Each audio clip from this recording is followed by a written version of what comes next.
Oke, Assalamualaikum warahmatullahi wabarakatuh. Sahabat orasi, Alhamdulillah hari ini kita bisa bersua kembali dalam acara orasi dan hari ini kita undang salah satu dosen dan staf ahli ya di Banggar DPR RI ya. Beliau adalah Dr. Zahera Mega Utama dan hari ini beliau mau share nih ya kita ketahui bahwa sekarang kan lagi pandemi ya.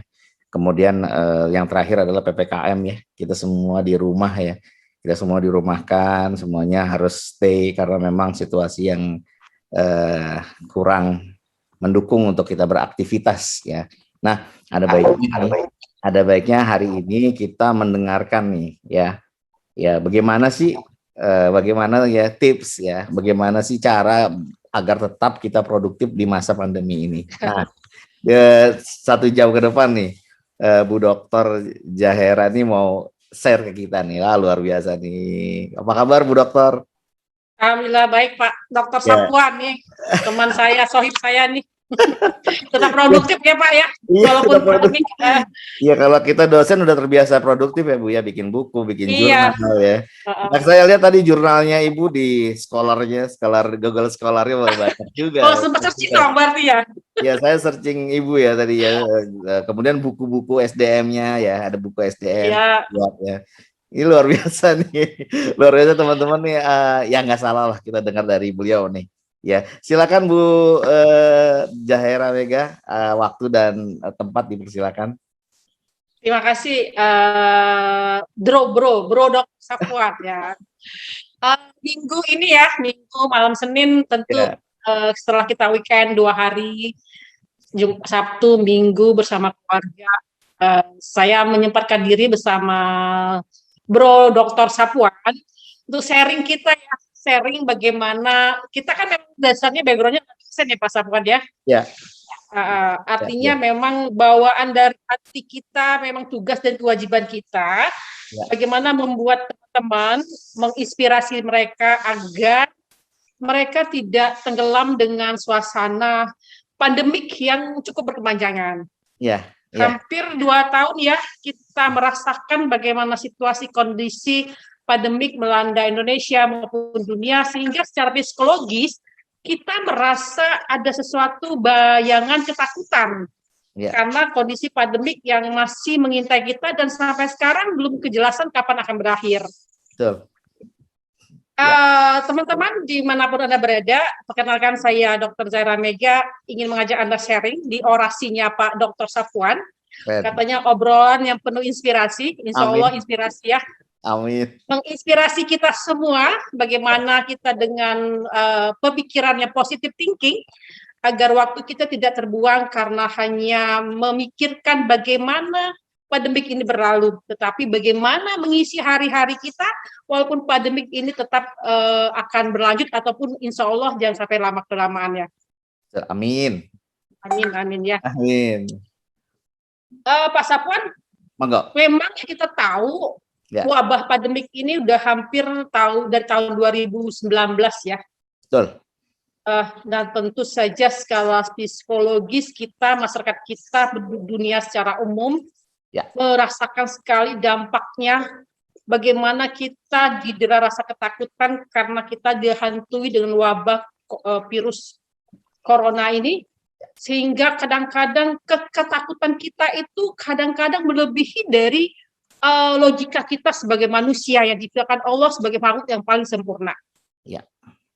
Nah, jadi beberapa hal yang mungkin kita harus antisipasi secara psikologis, secara manusiawi, bahwa kita mau tidak mau harus berdamai dengan kondisi adanya kehadiran virus, karena memang kita secara dari dulu pun kita sudah memang mengenal beberapa jenis virus dan wabah yang mungkin akhirnya pada dasarnya kita menjadi berdamai dengan mereka, dengan virus ini, tentu dengan cara kita menyikapi secara bijak, bagaimana kita tetap menerima kondisi ini, tetapi kita tidak bisa mengalah. Jangan mengalah dengan kondisi seperti ini. Ya, betul. Apakah Anda setuju Pak Sapuan? Sangat, karena kita nggak boleh kita nyerah ya. Dan ini memang sudah dikasih oleh Yang Maha Ya, Kuasa bahwa kita tetap harus berdampingan nih. Dan trip-tipnya kayak gimana mm-mm. nanti biar Bu Zaira deh. Ya dokter Zaira yang Ya, kita sharing aja Pak Sapuan ya. Tidak ya, bisa menghindar dari kondisi yang seperti ini. ya, Karena memang kita tahu ya, dampaknya itu sangat meningkatkan kecemasan banyak orang ya. ya, Dan betul. para ahli juga sudah banyak berusaha untuk menangani masalah pandemik ini agar tidak berkepanjangan lebih lama. Ya, Dan tentu juga sudah banyak sekali upaya-upaya kita sebagai manusia ciptaan Allah yang istilahnya lebih sempurna dari yang ada, bisa menghadapi situasi kondisi pandemik ini dengan optimisme agar kita tidak merasa down dan akhirnya sifat dan mental kita yang down itu malah itu yang menjadi salah satu paling utama yang kita khawatirkan. ya, Jadi bagaimana meningkatkan rasa optimis itu agar apapun yang ada di depan mata kita itu merupakan suatu tantangan bagi kita sebagai manusia agar kita bisa lebih fight terhadap apa yang ada di hadapan kita, Pak Sapuan. ya, setuju. Setuju Bu Dokter.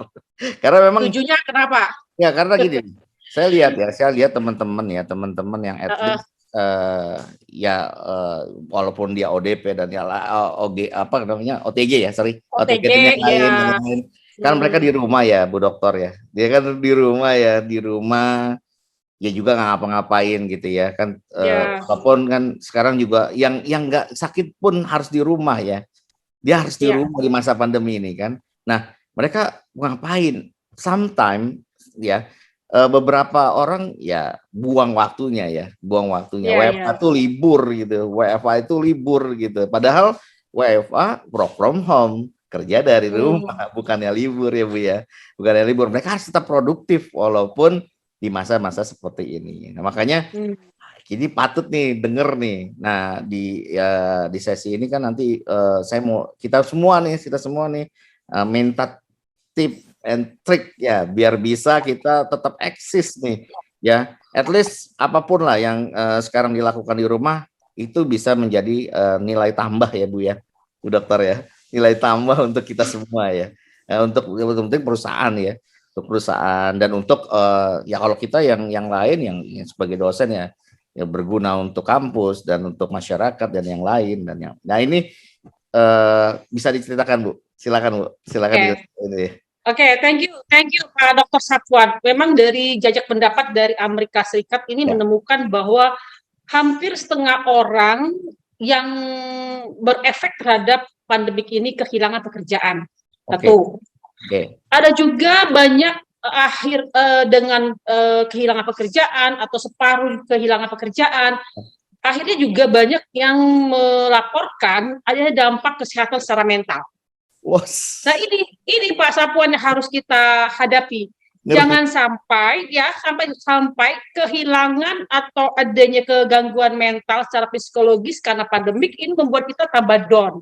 Ya. Udah kehilangan pekerjaan, udah dalam kondisi dibayangi ketakutan, ada juga membayangi kita rasa ketakutan sehingga kesehatan mental kita juga ikut terganggu. Ya. Karena kita itu harus punya sikap yang cerdas bagaimana menghadapi COVID ini untuk membangun kesadaran secara personal. Oke. Nah, kesadaran personal itu tentu kita adalah makhluk Allah yang tentu lebih cerdas kan daripada makhluk-makhluk yang lain. Setuju. Benar nggak? Setuju kan Pak? Nah, kita jangan kalah dong sama virus tersebut dengan cara kita ya tadi yang dianjurkan pemerintah, salah satu caranya kita harus mengikuti prokes. Karena mau tak mau prokes adalah salah satu menghindarkan diri kita dari penyebaran COVID-19. Ya banyak yang abai ya Bu, banyak yang mengabaikan ya Bu ya, yang gini-gini prokes. Kenapa mengabaikan? Udah merasa hilang harapan, hilang ke motivasi. Bahkan kalau kita sudah hilang harapan, mengabaikan prokes, justru itu akan menambah bahaya dan akan membawa beban diri kita sendiri kan Pak Sapuan? Betul. Udah kehilangan pekerjaan, udah lost harapan, tambah sakit kalau kita udah mengabaikan. Ya, dan juga mungkin membahayakan orang lain juga ya Bu? Iya, membahayakan orang lain. Minimal membahayakan keluarga kita sendiri Pak Sapuan. Ya. Kita terkena karena kita merasa sudah tidak peduli, ya kan? Karena sudah kehilangan satu harapan, udah cuek. Akhirnya kita merasa ngapain pakai masker, ngapain gue berjaga jarak, ngapain gue membatasi diri bergaul, bersosialisasi. Oke lah, kalau untuk sendiri mungkin kita merasa nggak terlalu berharap banyak, tetapi kita punya keluarga kan, Pak Sapuan. Ya, betul. Jika Anda mencintai keluarga Anda, cintai diri Anda sendiri. Kan jangan sampai Anda ke keluarga abai sehingga keluarga Anda terimbas dengan masalah-masalah yang tidak kita inginkan. Setuju. Nah, tentu teman-teman semua yang mendengarkan nanti mungkin di YouTube-nya Pak Sapuan bertanya juga kan, bagaimana sih caranya agar kita itu tetap produktif walaupun kondisi bekerja di rumah? Betul. Itu Bu, pertanyaan mantap itu. Betul. Ya. Kalau saya bertanya sendiri ya. Tapi memang itu yang kalau kita di manajemen perusahaan ya Bu ya, di manajemen tingkat manajemen ya, bertanya-tanya juga ya. Ini karyawan kita kasih WFA gitu ya. Mereka kita suruh work from home, tapi gimana ya mereka biar tetap, kami juga merasakan bahwa mereka tetap produktif ya. Tidak hanya WFA itu libur gitu. WFA itu iya. Bahkan saya baca di satu majalah, berita online ya, bahwa banyak yang memalsukan dari surat mereka kena positif COVID gitu, biar mereka bisa dapat.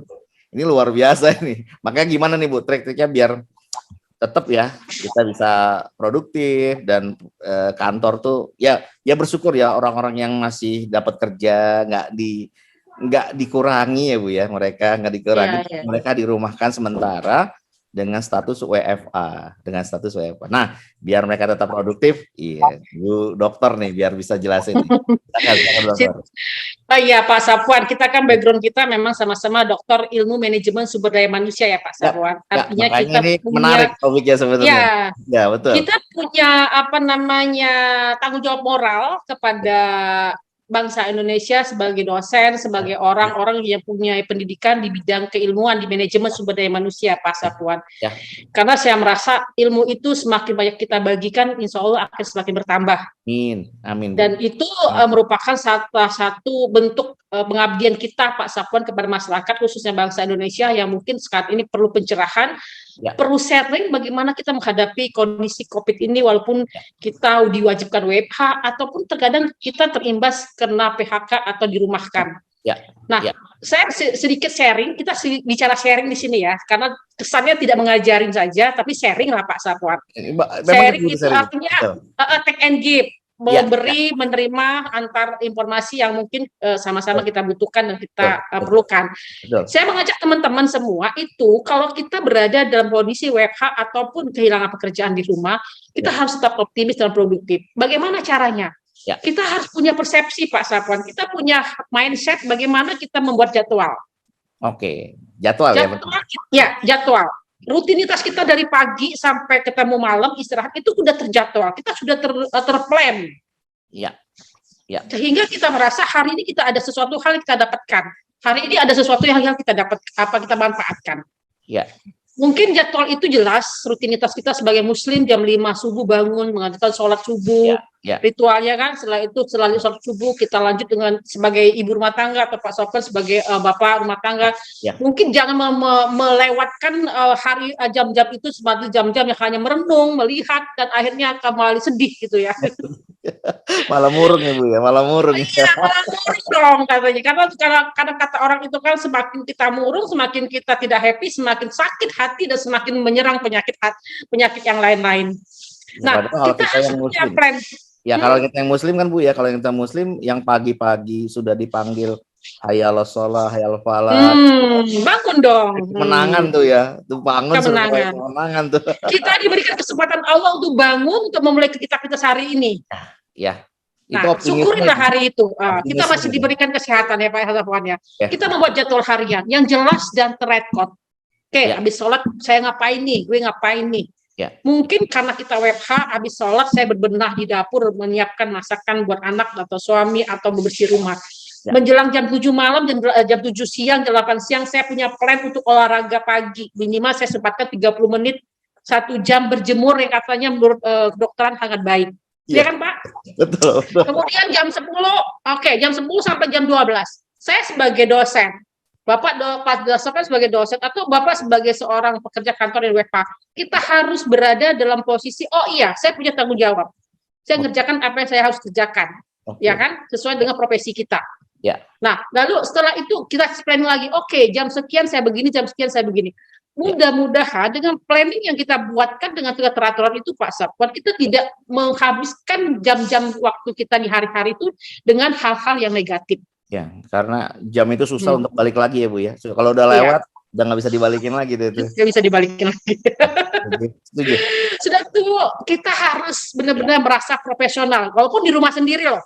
Ya. Kadang-kadang kalau merusak rumah sendiri, gue mau kerjaan ngapain aja suka-suka gue, nggak ada yang ngeliatin kok, ya kan? Katanya kerja pakai sarungan Bu, kerja sarungan katanya. Pakai sarung. Pakai sarungan ya.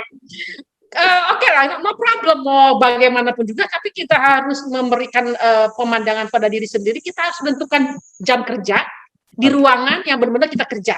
Oke. Karena dengan kondisi seperti itu, Pak, dengan lingkungan kondusif begitu itu, kita menjadikan diri kita benar-benar seseorang yang harus bekerja, walaupun di rumah. Ya, oke. Nah, kadang-kadang orang berpikiran kalau bekerja di rumah itu kesannya tidak profesional. Ya, itu kembali ke kita. Kita harus memposisikan jam kerja kita di setting di ruangan yang memang kita bentuk seperti ruang kerja. Walaupun itu di kamar pribadi ataupun di ruang tamu ya Pak ya. Ya. Jadi yang pertama itu jadwal, yang kedua setting ruang kerjanya ya. Iya, karena itu sangat mempengaruhi kita bahwa benar-benar kita dalam kondisi lagi bekerja. Oke. Kemudian Pak, kalau kita udah tahu planning waktu kita, udah tidak memposisikan diri dalam bekerja, kita harus disiplin dengan waktu. Ya. Karena kita nggak ada yang ngawasi. Buat apa dibuat schedule kalau nggak disiplin? Kita kadang-kadang gitu ya. Oh, pagi harus begini, udah ntar aja lah. Karena masa di rumah, ntar deh, udah duduk rumah juga kan, kan? Saya bisa disambi, misalnya kan, ya sebenarnya bisa aja gitu kita gunakan seperti itu, tapi tetap menggunakan sistem disiplin waktu, jangan sampai waktu-waktu yang kita settingnya tidak kita planningkan tadi bergeser, berarti akhirnya ya buyar ya Pak ya. Itu kebiasaan kita kadang-kadang gitu, kalau udah buat schedule kita kita sendiri yang pertama kali yang melanggar. Karena kita pikir nggak ada tanggung jawab, nggak ada yang mengawasin kan. Nah, kembali kepada personal kita, mau nggak kita mengarahkan membuat diri kita lebih disiplin, kemudian lebih bertanggung jawab kepada diri kita sendiri terhadap pekerjaan yang sudah bebankan pada kita ya Pak Sapwan. Siap. Satu lagi para sahabat, racunnya kita ini satu Pak. Jangan terlalu banyak menggunakan handphone. Saya nggak bisa Bu.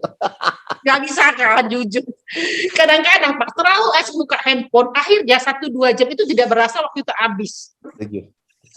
Ya memang kadang-kadang gini, handphone merupakan satu bentuk sarana fasilitas yang memudahkan kita bekerja. Karena membuahkan salah satu media berkomunikasi, media kita informasi dan mempercepat kita bertukar informasi. Tetapi dari satu sisi, handphone ini salah satu penggodaan yang membuat kita lupa dari tugas kita yang utama. Iya, setuju. Satu jam lebih itu kadang-kadang bisa habis tuh. Dan kadang-kadang waktu kita itu habis handphone mendengar berita-berita. Memang ada sih, mau tidak mau kita dengarkan, tetapi itu semakin kita baca, semakin kita dengarkan informasi medsos yang hoax itu mau tidak mau kadang-kadang meracuni pola pikir kita Pak. Setuju. Kan? Tadinya kita udah positive thinking, tadinya kita udah merasa, gue nggak mau kehilangan waktu, tetapi setelah kita baca bla bla bla bla, mulai lagi down lagi kita. Ya, itu salah satu tip aja. Harus secara cerdas menggunakan gadget. Nah, kapan harus dipegang, kapan harus enggak ya Bu ya? Kapan waktunya yang pas, kapan waktu kita baca, kapan waktunya kita tinggal. Kemudian dari sekian banyak rutinitas kita selama di rumah, jangan lupa kita harus punya waktu untuk olahraga, menghirup udara segar, dan bersosialisasi sama orang-orang rumah. Ya. Ya. Karena pandemik merupakan kesempatan kita WFH, artinya kita juga harus intensitas berkomunikasi dengan orang-orang di rumah yang mungkin 2-3 bulan yang lalu sesuatu yang sangat susah kita dapatkan. Ingat ya, benar kan? Ada ketemu. Jangan ketemu. Pergi pagi pulang malam. Pergi pagi anak masih tidur, pas pulang anak udah tidur lagi kan? Nggak ketemu matahari, Bu. Nggak ketemu matahari. Nggak ketemu matahari. Berolahraga, Pak. Olahraga merupakan salah satu cara kita untuk meningkatkan kesehatan. Satu iya, imun kita iya. Ya. Karena jangan sampai kita dengan rutinitas pekerjaan pagi sampai sore dengan tumpuk tanggung jawab yang banyak, kita lupa bahwa kita butuh olahraga. Oke. Jadi yang ringan sesuai dengan kemampuan itu juga harus diperhatikan. Sekarang lagi ngetren bersepeda ya Pak.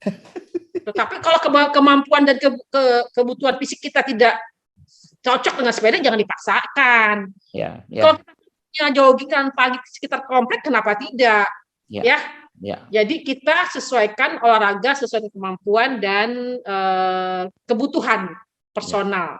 Jangan gaya-gayaan juga loh Pak. Sekarang ini kan lagi ngetren, ikut situ, tetapi kita lupa bahwa kita sendiri tidak mampu ngikutin seperti itu. Lagi turun Bu, harga sepeda lagi turun. Lagi turun ya, karena lagi banyak penggemar kali ya. Iya, sepedanya lagi turun karena PPKM nih. Oh gitu. Sekarang sepeda soalnya Pak. Saya lihat dibaca di medsos, di Instagram, di Facebook, di Twitter. Aduh, kalau lagi sepedahan, lagu upload status, ya kan? Memang menyenangkan hati sih, karena ada komunitas ya. Iya, betul. jadi yang saya simpulkan tadi ya, kalau untuk tipnya pertama membuat jadwal harian. Kemudian menentukan, pokoknya kita buat ruangan kerja yang khusus spesifik biar kita nyaman bahwa kerja di tempat itu gitu ya. Iya. Ketiga itu disiplin sama waktu dan jadwal yang telah kita buat. Iya dong, jangan membuat kita yang membubarkan. Iya benar. Kemudian hindari handphone ya. Iya. Mengurangi. Bijak dalam menggunakan handphone gitu ya. Bijak dalam menggunakan handphone. Kemudian berolahraga dan menghirup udara segar, gitu ya Bu ya tipnya ya? Ya, itu setidaknya satu rutinitas kita dari pagi sampai sore sehingga ada sejenis variatif aktivitas selang-seling ya, supaya kita merasa diri kita ada ada satu kegiatan yang benar-benar bermanfaat selain daripada olahraga, sholat yang jelas dan makan bergizi tentu jadi bahan perhatian juga Pak. Ya, baik. Jadi makanan juga harus asupannya harus diperhatikan. Oke, luar biasa nih. Tip nih dari Bu Dokter Mega nih ya. Kemudian Bu, apalagi Bu untuk tip biar produktif Bu? Apalagi produktif biar kita di rumah nih nggak diem aja, ada kegiatan-kegiatan yang positif yang bisa kita hasilkan ya. Kalau ya Ibu sebagai dosen dan teman-teman yang ada di undangan ini nih, yang sedang dengar ini juga ada beberapa dosen nih, ada Pak Ismail juga gitu ya, Dr. Ismail. Nah, ini ya Allah nih mantep nih ya gitu ya, dan mereka juga udah ngerti ya apa yang harus dilakukan gitu ya. Nah, apa Bu tipsnya untuk kita nih, untuk sobat orasi nih yang di rumah, yang nggak ngapa-ngapain, yang bisa produktif Bu, tetap di rumah. Silakan Bu. Iya Pak Dr. Sapuan, kita orang manajemen, semua orang punya planning untuk dirinya sendiri walaupun berbeda-beda. Yang jelas untuk menghasilkan satu produktivitas suatu pekerjaan yang berhasil, agar kita harus bisa memanage waktu kita. Kapan kita belajar, kapan kita beribadah, kapan kita bersosial, kapan kita bekerja, itu harus kita manage. Oke. Walaupun berarti waktu ya, manajemen waktu ya. Jangan sampai gini loh Pak Sapuan, berpikir gue kan di rumah nih, ngapain gue manage waktu, kan santai-santai. Nah, itu kadang-kadang sesuatu yang mubazir. Walaupun di rumah, tapi kita tetap menghasilkan. Aktivitas apa ya Pak yang menghasilkan? Memang tidak semua aktivitas menghasilkan uang, tetapi setidaknya kita bermanfaat untuk diri kita sendiri, buat keluarga kita kan? Ya, betul. Waktu kita di rumah mungkin agak lenggang. pergunakanlah bagi teman-teman yang hobi membaca Oh, buku. oke. Jadi Tidak nggak dapat uang, dapat ilmu loh Pak Safwan. Karena ilmu adalah cara kita mencari uang yang dengan cara lebih smart, ya kan Pak? Iya, siap. Jadi baca Nah, buku ya. baca buku, bagi yang hobi baca buku. Jangan hobi yang dihobi-hobikan, karena dipaksa-paksa kan tidak akan bermanfaat juga. Siap. Kemudian selain membaca buku, kita punya waktu banyak bersama keluarga, mengembangkan hobi Pak Safwan. Apa hobi kita? Apa passion kita? Bikin orasi Bu, saya. Nah, Ngundang orang nih ngobrol di orasi. iya, kita bisa total jadinya mengembangkan hobi karena banyak ada waktu yang longgar di rumah. Misalnya hobi saya memasak, hobi saya menjahit, Pak Safwan hobinya berorasi. Daripada orasinya tidak jelas di pinggir komplek teriak-teriak mending Bapak mediasi di YouTube kan? Bermanfaat Bu, terutama untuk kita ini ya, kalau kita kan ada ya, kalau dosen itu namanya pengabdian masyarakat ya. Nah ini terbukti nih pengabdian masyarakat kita nih. Iya, kita sharing ilmu kita itu salah satu produktivitas loh, walaupun hanya bincang-bincang di YouTube, apalagi kan ya Pak. Iya. Ya itu hobi. Mungkin berbeda orang, berbeda hobi kan Pak. Ya, tetapi cara yang paling bahagia adalah jika kita mengerjakan hobi kita. Walaupun kadang-kadang itu tidak menghasilkan uang. Tetapi sangat bahagia sekali kalau hobi kita dapat menghasilkan uang. Nah, gitu dong. Apa tuh? Jadi dua ya. Jadi dapat hobi, dapat uangnya juga. Saya tuh mengajak teman-teman yang mendengarkan, coba Anda introspeksi diri sendiri. Apa hobi Anda? Bisa nggak hobi Anda menjadikan penghasilan bagi Anda? Karena kalau begitu Pak, kita dapat dua manfaat. Kesenangan batin kita tercapai karena hobi, secara finansial kita dapat karena hobi. Ya. Hobi tapi ada hobi yang menghabiskan uang Pak. Tapi ada hobi yang menghasilkan uang. Iya, jangan yang ngabisin Bu. Nanti sih mending yang ngasilin. Ya udah, saya tidak memaksakan Pak Safwan mau hobi apa, si Am hobi apa. Itu kan semua hobi berbeda-beda ya. Iya. Saya aja punya anak nggak bisa Pak memaksakan saya kepada anak saya. Saya sudah seperti apa? Karena udah menjalani satu hobi, menjalani passionnya, mereka akan merasa lebih termotivasi, lebih tanpa disuruh, tanpa dimarahi, mereka akan bergerak sendiri. Nah, itu cara yang paling enak untuk mengajak orang produktivitas. Galilah potensi mereka sesuai dengan hobinya, Pak. Ya, jadi passionnya ya, Bu ya. Kalau kita kata passionnya, kalau udah dapat passionnya, enak deh ngapain aja, gitu ya. Enak, iya Pak. Jadi kita tidak terlalu susah atau tidak terlalu terbebani mengajak teman-teman kita, keluarga kita untuk beroproduktivitas asal mereka udah tahu apa hobi dan keinginan mereka. Oke, setelah itu ada lagi Bu, selain hobi yang menghasilkan uang, bis mantap. Menghasilkan uang perlu proses. Coba deh teman-teman yang ada di kelas atau dimanapun berada, kalau Anda sekali-sekali buka, banyak sekali sekarang Pak di zaman WFH, di zaman online. Sekarang orang bukain kursus atau pendidikan kelas online. Oke, betul. Dan murah-murah lagi Bu. Bu dokter yang murah-murah lagi. Khusus membuat kue online. Ya. Ya kan? Iya. Kemudian bikin apa secara online. Ada justru sekarang Pak, sudah jadi satu kayak lifestyle juga. Teman-teman saya banyak sekolah sekarang. S1 ke S2, S2 ke S3 karena apa katanya mumpung lagi online katanya Pak. Saya pikir itu tidak salah. Benar nggak? Nggak kayak kita ya Jumat. Waktu itu Jumat kita sekolah, Sabtu sampai full ya Bu ya.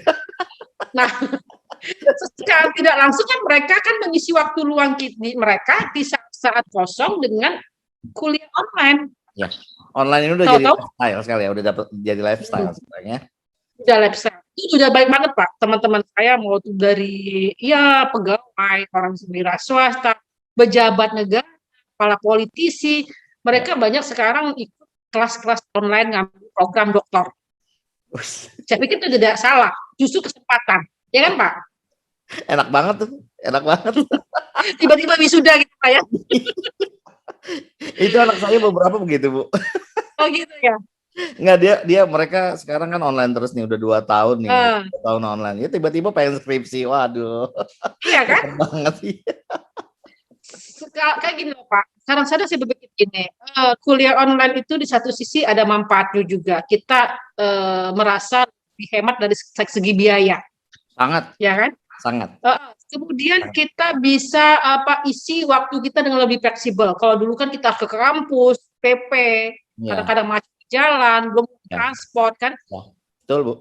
Nah, jadi kondisi kuliah online sebagai satu cara kegiatan produktif kita di Ya, zaman pandemi COVID.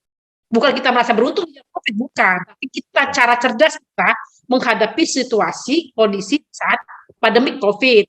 Iya, dibanding bengong, sedih, mending sekolah Sedih, aja iya. Karena dengan sekolah, siapa tahu kita punya dapat link ya Pak, banget. nih mendapat ilmu, kemudian dengan Ya. dengan pendidikan bertambah, kita punya kesempatan yang lebih mungkin mengupgrade pekerjaan kita yang dari sekarang ini. Gara-gara sekolah saya kenalan Bu Dokter Mega, Bu Dokter Pak Dokter Ismail tuh yang ada lagi. Jadi saya kenal banyak. Nah, akhirnya kita kenal banyak orang kan, Iya, dengan kenal banyak orang, akhirnya kita berinteraksi, kita ada kesempatan, ada penawaran, ada job. Kita nggak berpikir ke sana tadinya kan. iya, Akhirnya peluang kita terbuka karena gara-gara punya perkenalan dalam suatu lingkungan perkuliahan yang produktif. ya. Coba kalau ngobrol doang nggak jelas, Pak. Setuju, Bu, setuju. Nah, Ya, tentu untuk mencapai itu semua kita perlu berpikiran positif dan langkah-langkah apa yang harus kita lakukan, Pak. ya, ya, Ya tadi saya bilang, saya mengajak teman-teman yang ada di sana di YouTube nanti yang viewernya, ya, coba kita membatasi menonton atau membaca berita negatif tentang COVID, Pak. ya. Jadi dikurangi ya yang hoak-hoak didengerin ya. Oke. Kurangin. Oke. Karena itu justru akan menambah imun kita katanya semakin lemah. Setuju. Karena tidak semua orang punya mental yang kuat mendapat berita-berita yang kadang-kadang meneror mereka. Tidak Ya. semua loh, Pak. Iya, setuju, Bu. Setuju. Kemudian kalau kita ada masalah dengan sesuatu hal, coba kita larikan diri dengan beribadah. Ya, ya. Beribadah, berdoa, mencari solusi terbaik daripada kita melarikan diri dari dunia nyata. Iya. Apalagi sampai lari ke narkoba, aduh, jangan deh. Dan ini saya Ya, lihat Pak. kalau saya lihat yang pandemi ini ya sengaja semacam mengingatkan kita, ayo balik ke rumah, balik ibadah lagi, balik lagi ke kehidupan yang normal gitu ya. Yang selama ini mungkin kita pulangnya malam, nggak ketemu keluarga. Jadi ada hal-hal positif ya Bu ya sebenarnya ya dari ibadah mungkin tergesa-gesa gitu kan karena kita dikejar target dan deadline kan. Ya, betul. Ini banyak banget ini. Lanjut Bu Dokter. Maka itu saya ajak teman-teman semuanya, tips agar tetap produktif itu adalah bagaimana kita memahami diri kita sendiri, skill apa yang kita mampu, yang kita inginkan, sehingga kita lebih bisa menggali potensi itu, Pak. Agar dengan harapan potensi yang kita dapatkan dari skill dan hobi yang ada, kita jadikan peluang untuk usaha atau berbisnis secara online. Ya, dengan online, Pak. Jadi online ya, nggak mahal, bisa nggak nyewa tempat, ya cepat gitu ya, hasilnya nyata lagi. Dan kita bisa meningkatkan pendapatan para grabber, ojek online. Karena mau tak mau usaha kita memberdayakan mereka juga mendapat pendapatan. Setuju Bu. Yang hobi masak silakan bikin masakan. Buka lapak di marketplace secara online. Ya. Dan banyak hikmah ya, dengan pandemi ini sebenarnya banyak hikmah ya. Sebenarnya nggak ada istilah ngeluh, kesedih dan yang lain ya Bu ya, Bu Dokter ya. Ya itu tadi saya bilang, asal kita mampu menggali potensi kita itu Pak. Makanya jangan pikiran yang negatif aja. Gue lama-lama kayaknya begini. Ya, semakin kita berpikiran negatif, semakin kita terpuruk, semakin kita tidak akan membangun produktivitas yang kita miliki. Ya, padahal kalau kita kembali lagi ke ya agama, kesulitan pasti ada kemudahan. Iya, satu itu. Dan yang setiap ada kesulitan, ada kemudahan. Dan satu harus kita yakinkan, manusia adalah ciptaan Allah yang paling sempurna. Dengan punya ilmu pikiran.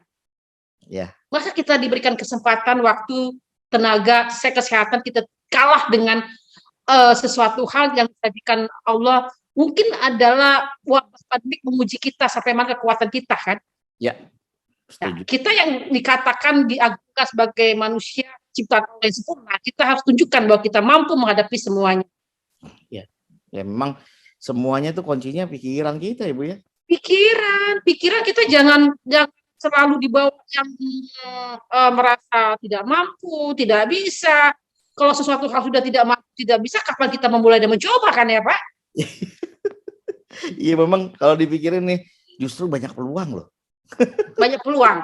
Karena ada kesempitan, Allah akan memberikan kesempatan. Iya, dan itu untuk orang yang berpikir positif. Pikirnya positif, gitu ya Bu ya. Orang yang berpikiran positif itu insya Allah dia akan produktif. Betul, setuju. Produktif dalam mengisi waktu-waktu kehidupan dia sehari-hari. Betul, setuju, sangat setuju. Oke, Pak Sapuan. Lanjut. Endingnya saya itu, kalau kata pemerintah kita harus prokes ya. Prokes, pakai masker, cuci tangan, jaga jarak, membatasi mobilitas kita di luar, menghindari keramaian dari kerumunan, menghindari makan bersama, karena di luar tidak kita ketahui bagaimana situasi dan kondisi, tapi saya tambahkan lagi Pak Sapuan. Yang paling penting dari 6 prokes yang telah saya katakan tadi, yang paling penting mungkin menurut saya adalah berpikiran positif dan produktif. Karena itu akan lebih menambah imun kita terhadap diri kita sendiri. Ya, setuju. Berarti quote-nya adalah tetap produktif ini, ya salah satunya adalah berpikiran positif.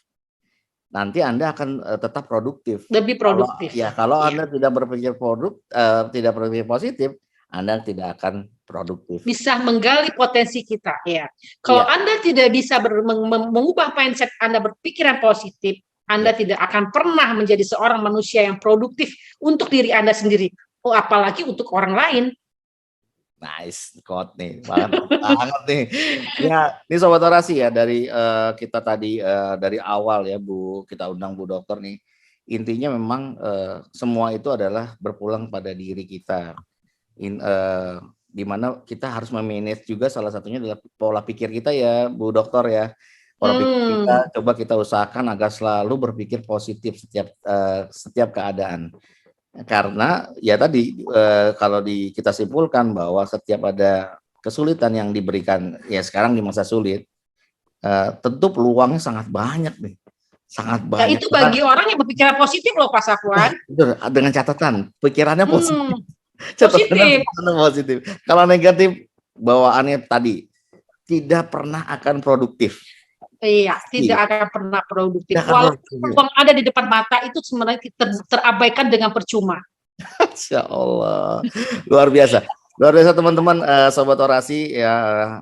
Hari ini banyak sekali inspirasi ya dari Bu Dokter Zahera Mega ya, bahwa memang dari hal-hal yang kita kelihatan kecil, berpikir positif loh, berpikir positif ini menjadi mengubah semua ya, yang tadinya kesulitan jadi kemudahan. Oke, teman-teman, open mic, boleh tanya nih ke Bu Dokter Mega, silakan open mic. 1-2 pertanyaan sebelum ditutup, silakan. Tapi Pak Sapuan sendiri bagaimana sebagai seorang entrepreneur di dunia orasi ini? Kira-kira bisa begini karena power positive thinking kan? Iya, karena saya ini saya jadi yang ditanya nih, Sobat Orasi, jadi saya yang diwawancara. Jadi gini.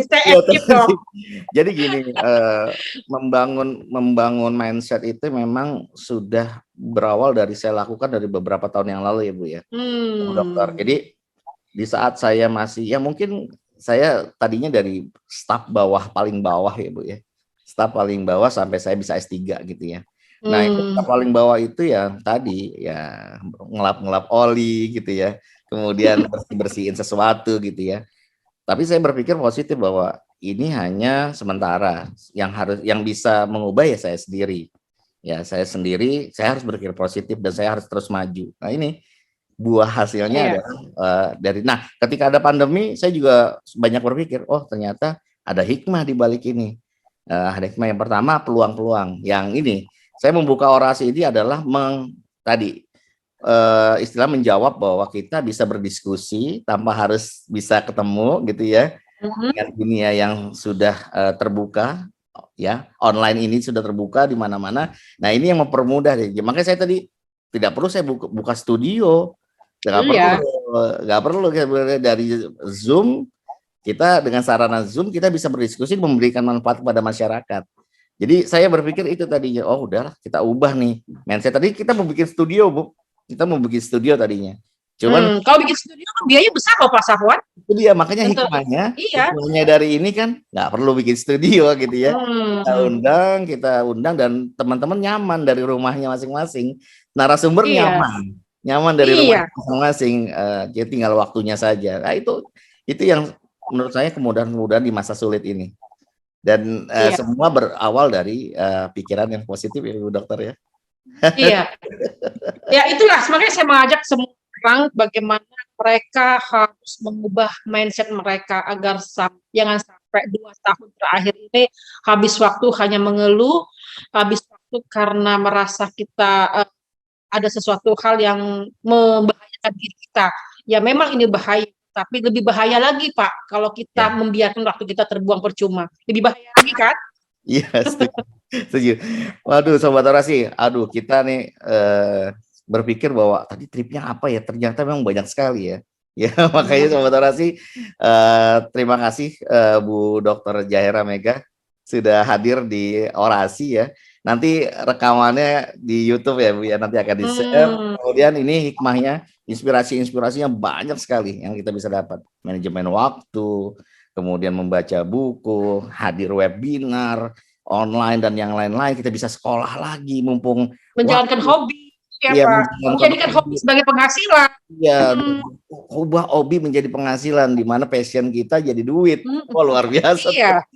Hobi kita jadi duit. Jangan kita ngeluarin uang habis untuk hobi. Jangan. Hobi kita kalau bisa kita jadiin duit. Apapun hobinya itu bisa dilakukan sekarang dari rumah. Bayangkan yang dulu kita tidak pernah nikmati. Kita belum tentu kita dulu punya waktu banyak di rumah. Sekarang kita bisa berkumpul sama keluarga. Bisa berkeluarga. Nah, kita bisa produktif bareng-bareng di rumah. Luar biasa nih di masa pandemi ini. Terima kasih sekali lagi atas kehadirannya Bu Dr. Megha di acara Orasi. Mudah-mudahan ke depan saya mau undang lagi nanti masalah manajemen SDM yang lebih detail. Nanti dari bukunya kita bedah. Bu Dr. Zahira Megha ini punya buku manajemen SDM Sobat Orasi. Jadi nanti bisa di-searching di Google bukunya beliau. Beliau bisa di-searching dan bisa di-searching hasil-hasil penelitiannya beliau ya di Google Scholar. Jadi udah ngintip dulu ya tadi Google ya. Saya tadi udah ngintip beberapa karya-karya beliau di Google ya, di Google tadi saya searching. Luar biasa, tidak hanya pengajar, tidak hanya staf ahli di Banggar DPR RI, tapi beliau juga seorang peneliti dan seorang penulis buku, kemudian aktif sekarang bersama saya dan Dr. Ismail di IKADIM, Ikatan Alumni Doktor Ilmu Manajemen Universitas Negeri Jakarta. Luar biasa. Demikian teman-teman, saya terima kasih sekali lagi kepada Dr. Zahira Megha. Insya Allah ketemu di lain kesempatan ya Bu Dokter. Terima kasih. Akhirnya saya harus akhiri. Oh, sebelum diakhiri, Ibu quote satu lagi deh. Quote lagi ya. Penutup deh, terakhir deh. Penutup kita buat semuanya yang mendengarkan nanti juga untuk audiens di YouTube, bahwasanya berpikir positif dan lebih produktif. Karena Anda tidak akan pernah produktif semampu Anda kalau Anda tidak bisa berpikir positif. Itu aja Pak Dr. Sofyan. Wah, keren banget. Terima kasih Bu Dokter sekali lagi. Sobat Orasi, akhirnya kita akhiri ya acara ini. Terima kasih atas kehadirannya. Mohon maaf kalau jika ada kekurangan. Assalamualaikum warahmatullahi wabarakatuh.